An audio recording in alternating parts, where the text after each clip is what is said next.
জমজমের পানি এমন একটি পানি যেটার ভিতরে দুনিয়ার অন্যান্য পানির ভিতরে যে স্বাভাবিক গুণ অর্থাৎ তৃষ্ণা মেটে, কিন্তু একমাত্র জমজমের পানি এমন একটি পানি যেটার ভিতরে তৃষ্ণা এবং খাবার অর্থাৎ খাবারের ক্ষুধা দুটি মিটে যায়। সুবহানাল্লাহ।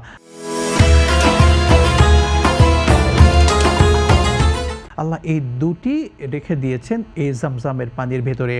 এই পানি আমাদের আবেগের জায়গা। আমরা যদি ইতিহাসের দিকে দেখি, বহু মানুষ অসুস্থ ব্যক্তি সেখানে গিয়েছে, অসুস্থতায় কাতরাচ্ছে, কিন্তু এই পানি খাওয়ার কারণে আল্লাহ সুবহানাহু ওয়া তাআলার রহমতে, বরকতে, করুণায় তিনি পরিপূর্ণ সুস্থ হয়ে গিয়েছেন। ব্যবসা করবা হালাল ভাবে, কামাইতেও হবে, জমাইতেও হবে। জমাইতে তো পারি না।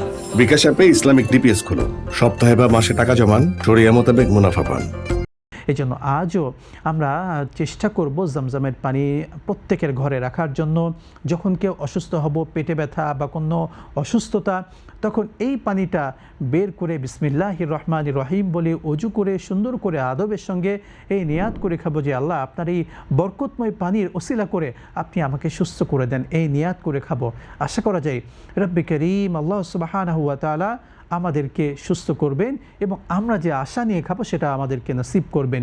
একই সঙ্গে প্রিয় দর্শক মণ্ডলী, আমরা জানি হজের সফরে গিয়ে হাজি সাহেবরা কিন্তু অ্যাভেলেবলভাবে এই পবিত্র পানিকে পাচ্ছেন, তারা খেতে পারছেন। এই জন্য আমরা অবশ্যই হজের সফরে গিয়ে এই পানিকে খাবো এবং আসার সময় নিয়ে আসবো।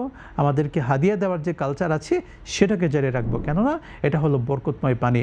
রব্বে করিম আল্লাহ সুবহানাহু ওয়া তাআলা সেই জমজম কূপ দেখার, সেখান থেকে পানি খাওয়ার সেই সৌভাগ্য আমাদের সকলকে নসিব করুন।